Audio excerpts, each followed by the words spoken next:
शिष्यता इस दूरी तक चढ़ा लीजिए कि अपने गुरु से प्रेम पनप जाए। हे, उसके बाद आप सूत जाइए ना, महादेव गुरु है, गुरु जवाबदेही लेते हैं, न सोने देंगे। मेरी क्या स्थिति है देखते हैं आप। सचिवालय से आता हूं 6 बजे, भीतर गया नहीं कि अब मन में खुद बुद्धि है कि साला चलें बाहर में, गुरु भाई लोग आया हुआ, बाहर चला गया। 11 बजे रात तक बाहर रहा, फिर आया, भोजन किया। सुबह नींद नहीं खुली कि बल्कि 5 बजे भोरे वाइफ कहती है कि देखिए ना गेट पर 2-3 आदमी है, ताला खुलवा दें। हम कहा खुलवा दें। अब गुरु रिन्यूअल कर रहे हैं, अब गुरु जागरूक हो गए, वो आपसे रिश्ता बनाए हुए हैं। जब शिव ही आपसे रिश्ता बना लेंगे, बचेगा क्या? उनसे भी ताकतवर कुछ होता है, ईश्वर से भी ऊपर कुछ है। लेकिन पहले तो प्लंज आउट खुद करना होगा, पहले तो अपने को फेंकना होगा उस रिश्ते में। मैं नहीं कहता कि आप समर्पित होइए, रिश्ते को जोड़िए। पहले तो आपको हमको रिश्ता बनाना होगा, क्योंकि वो गुरु है, एडमिशन हमको आपको लेना है, विद्यालय है, स्थापित है। सभी जानते हैं इससे बड़ा विद्यालय नहीं होता है, सभी जानते हैं शिव से बड़ा गुरु नहीं है, सभी जानते हैं कि शिव वही शिव है जो हमारे घर का बाबा है, जिससे 1000 वर्षों से हम आप जुड़े। वी नो इट, हम लोगों को पता है। हमारे माँ बाप भी उनकी पूजा करते रहे हैं, हमारे पूर्वज भी करते रहे हैं, हम भी लोग भी गलती से या मन से कभी प्रणाम कर ही लेते हैं। उसी को गुरु बनाना तो अपना, वो तो एस्टैब्लिश्ड है, वो तो सदियों से स्थापित है। रिश्ते हमको आपको बनाने हैं और शिष्य का रिश्ता बनाना है। बाबा का तो रिश्ता है ही, उसी से पढ़ना है। कहना है कि रउआ हमरा तो बाबा छेबे करिए, सरकार हमरा पढ़ेबे नहीं, सरकार हमको ज्ञान नहीं दीजिएगा। बिना ज्ञान के तो न धरती चलती है, न आसमान चलता है। ये माइक तो है, अकिल हम लोगों को नहीं रहे इसको ऑन करने की। प्रयोग होगा इसका, चिल्ला चिल्ला के बोलिएगा तब वो लोग नहीं सुनेगा। ज्ञान तो चाहिए ना। इतने विद्यालय क्यों खोले गए हैं विश्व में? ज्ञान देने के लिए। इतनी पाठशालाएं, इतने तरह तरह के विज्ञान के जो इंस्टीट्यूट संस्थान चल रहे हैं, वो ज्ञान देने के लिए। आदमी के बच्चे को ज्ञान देना पड़ता है। जानवर के बच्चे प्रकृति से ज्ञान लेके आते हैं। आदमी का बच्चा पैदा होता है तो माँ दूध पिलाती है, जानवर का बच्चा होता है तो गाय दूध नहीं पिलाती है, बच्चे दूध पीते हैं। क्यों? इसीलिए कि आदमी के में जो माँ है उसको ये बुद्धि है कि बच्चे को उठा के वो दूध पिलाएगी, उसको बुद्धि है। प्रकृति उसको दे के भेजी हुई है कि आदमी है, इसको बुद्धि है। लेकिन गाय को ये बुद्धि नहीं देती है प्रकृति, वो बच्चे को ही ताकत दे देती है कि बच्चा जब पैदा होता है तो खुद ही उठता है और माँ के तो क्या कहते हैं थन में दूध पीता। तो आदमी के बच्चे को ज्ञान देना पड़ता। इसीलिए गुरुओं की भी परंपरा ईश्वर ने चलाई है। इंसान भी उसी ईश्वर गुरु से अपनी शक्ति लेके गुरु बनते हैं। यहाँ पर वही शिव गुरु हैं। इसीलिए कहा जाता है कि वो तो गुरुओं के गुरु हैं, क्योंकि कोई भी गुरु होता है तो उसी गुरु की ही शक्ति से गुरु बनता है, उस शिव की गुरु की ही शक्ति से वो गुरु बनता है। उसी का अंश लेता है, वो उनके गुरु भाव का अंश लेता है, उनके दया भाव का अंश व्यक्ति में आता है। तो कोई बुद्ध होता है, कोई महावीर होता है, कोई कीनाराम होता है तो कोई मच्छंदरनाथ होता है, उसी का अंश मात्र है। हम तो कह रहे हैं कि गुरु शंकर रूपिणों का है जी। शिव जैसा गुरु क्यों खोज रहे हो? शिव नहीं है क्या? मर गए क्या? भैया कभी आपने मरने की बात नहीं कही, क्योंकि आपको पैदा होने की खबर ही नहीं है तो मरने की बात आप कर ही नहीं सकते। जिसके पैदा होने की, जिसका जन्माष्टमी बनाइएगा, जिसकी रामनवमी बनाइएगा, उसके बारे में आपको पता है कि किसी ने जल समाधि ले ली तो किसी को बहेलिए के तीर से शरीर छोड़ना पड़ा। लेकिन शिव की तो आप कोई अष्टमी नवमी नहीं मनाते। इसीलिए नहीं मनाते हैं कि आपको पता ही नहीं है कि शिव पैदा हुए थे। आप तो शिवरात्रि मनाते हैं, स्थिति मनाते हैं, विवाह का दिन मनाते हैं। आप तो उनका जन्मदिन मना ही नहीं सकते, आपको पता ही नहीं है। और जिसके जन्म का पता नहीं है उसके मरण का पता आपको नहीं चलेगा। इसीलिए शिव की शिवरात्रि मनाई जाती है। तो जब शिव गुरु के रूप में उपलब्ध हैं, देवता के रूप में उपलब्ध हैं, तो आप ऐसा क्यों करते हैं कि महादेव जैसा देवता चाहिए? महादेव तो उपलब्ध है, कुछ भी नहीं लगता है। सभी देवताओं से कम खर्च है शिव की पूजा में, कम मेहनत है शिव की पूजा में। कम ड्यूरेशन है, कम समय लगता है, कम शक्ति लगती है, कम साधन लगते हैं। धतूरा चला दीजिए, पानी चला दीजिए, काम चल जाएगा।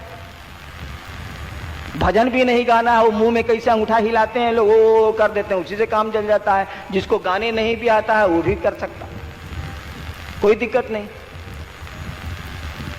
तो गुरु शंकर रूपिणो क्यों? गुरु तो शंकर खुद हैं।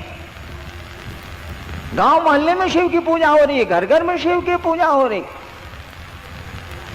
उसी शिव को अपने गुरु के रूप में जुड़ना है ताकि वो ज्ञान दे हमको। वही ज्ञान आपको समझा लेगा कि जाने की जगह रहना नहीं है भैया यहाँ।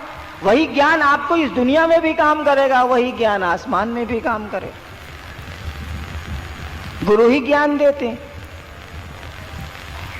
और गुरु आपके पॉकेट में है, नगर में बच्चा ना शहर में क्या गोद में बच्चा शहर में डिडोर।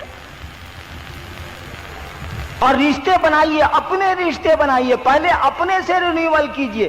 खिड़की खुलने के समय में वहां खड़े हो जाइए जरूर, बाद में तो खिड़की ही आपको जगा लेगी। भाई साहब आप खुद जग जाएंगे, सुतिए ना। आप शिष्य के रूप में अपने रिश्ते बना लीजिए, बाद में तो गुरु खुद ही आपको जगा लेंगे। जब मैं मधेपुरा में आज से 16-17 साल पहले मैजिस्ट्रेट था, तो हमारे मैजिस्ट्रेट साहब बैठे हुए हैं, अब तो सेवानिवृत्त हो गए हैं। जब मेरे साथ थे मधेपुरा में, तो मैं कहता था इन लोगों को, हालांकि बहुत कम उम्र थी मेरी उस समय, मैं कहता था कि सर महादेव को गुरु माने, चादर तान के सूत जाइएगा। उसकी जवाबदेही है, खाली रिश्ता बना लीजिए, दाखिला ले लीजिए। और वही हुआ। अब हम लोग सो नहीं सकते। बताइए ना, किसी संडे को हम रह रहे हैं रांची में, 7 दिन सचिवालय में 10 घंटा खटते हैं। आज संडे होता है, छुट्टी मिलती है, तो कभी डाल्टेंगंज, तो कभी कोडरमा, तो कभी चतरा, तो कभी बेगूसराय, तो कभी सहरसा शिव चर्चा में। चाह के भी हरिनाम नहीं रुक सकते, रुकने ही नहीं लोग देगा।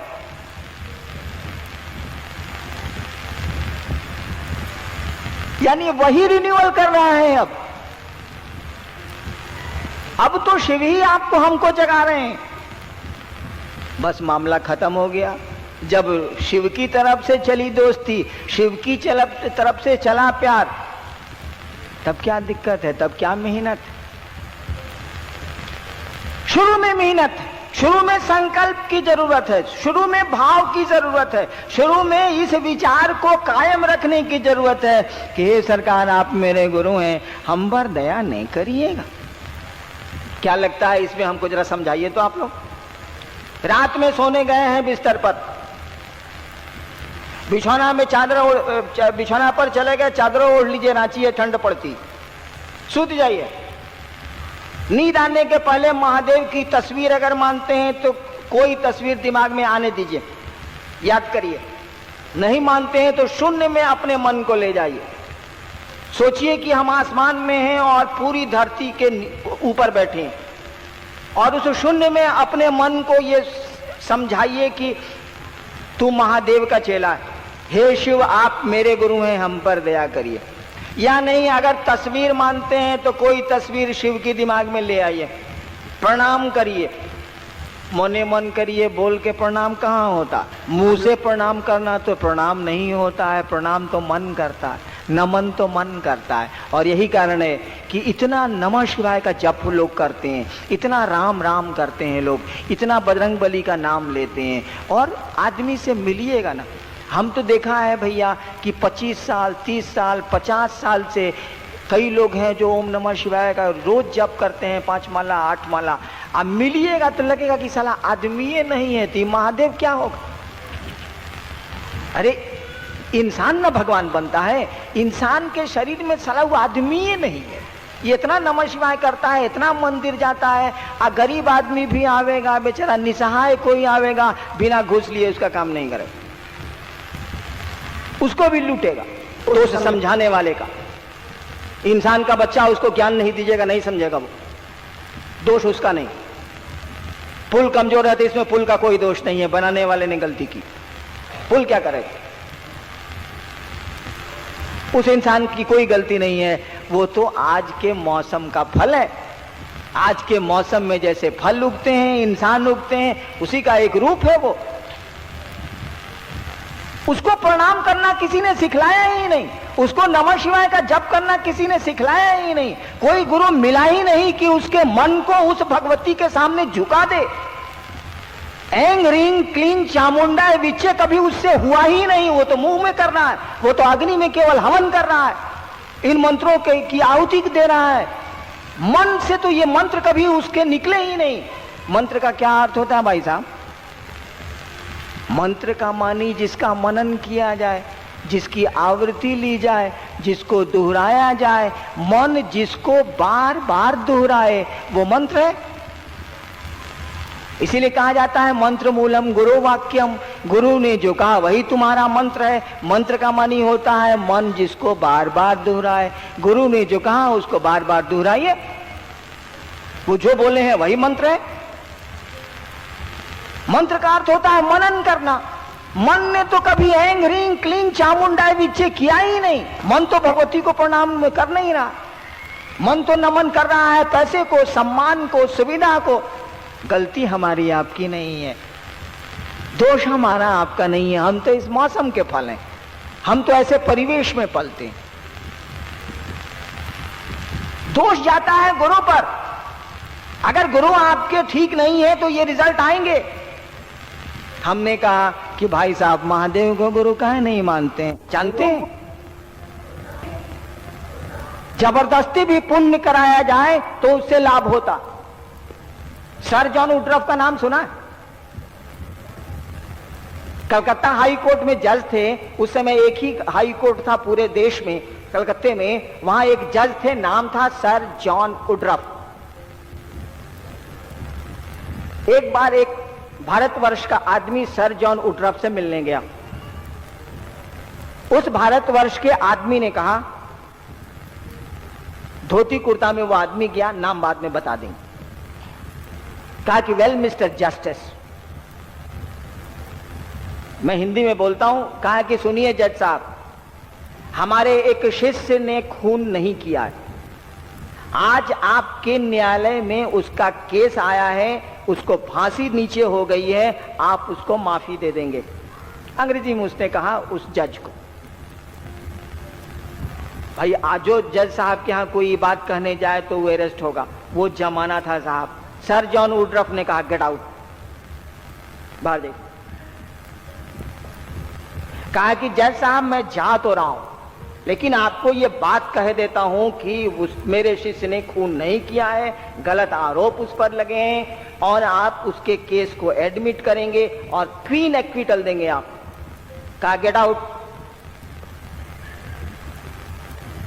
सर जॉन वुडरॉफ लिखते हैं, वो पूरी तरह याद किए हुए हैं कि दूसरे दिन यह मामला है और इसमें जजमेंट देना है कि केस एडमिटेड। एडमिट होगा तब ना फांसी होगी उसको। Case admitted. 2 महीना के बाद वही आदमी फिर जस्टिस से मिलने आता और सर्टिफाइड कॉपी जजमेंट के लिए हुए हैं और सर जॉन वुडरॉफ से कहता है थैंक यू मिस्टर जस्टिस, आपने एक्विटल दिया, इसके लिए आपको बहुत बहुत धन्यवाद। कहता व्हाट नॉनसेंस, क्योंकि उसने तो जजमेंट दिया था कि केस एडमिटेड। कहा कि दिस इज योर ऑर्डर। उस आदमी ने वो आदेश की सत्यापित प्रति जज साहब को दी। सर जॉन वुडरॉफ ने उस आदमी को बैठाया, अपने ऑफिस के आदमी को कहा रिकॉर्ड लाओ। रिकॉर्ड मंगाया। सर जॉन वुडरॉफ देखते हैं कि अपनी कलम से उन्होंने लिखा है acquittal, heard and the accused, और उसी की सर्टिफाइड कॉपी वो लेके आए। 15 मिनट 20 मिनट तक सर जॉन वुडरॉफ सोचते रहे। उसके बाद सादा पन्ना खींचा। उस समय गवर्नर जनरल इन काउंसिल होता था, मैंने उस समय वही सबसे बड़ा अफसर होता था इस देश में। लिखा governor general in council, I sir John Woodroffe hereby resign. Sir John Woodroffe ने रिजाइन कर दिया। और जो आदमी गया था यह बात करने के लिए, उसी के शिष्य हो गए। उनका नाम था विद्यार्णव।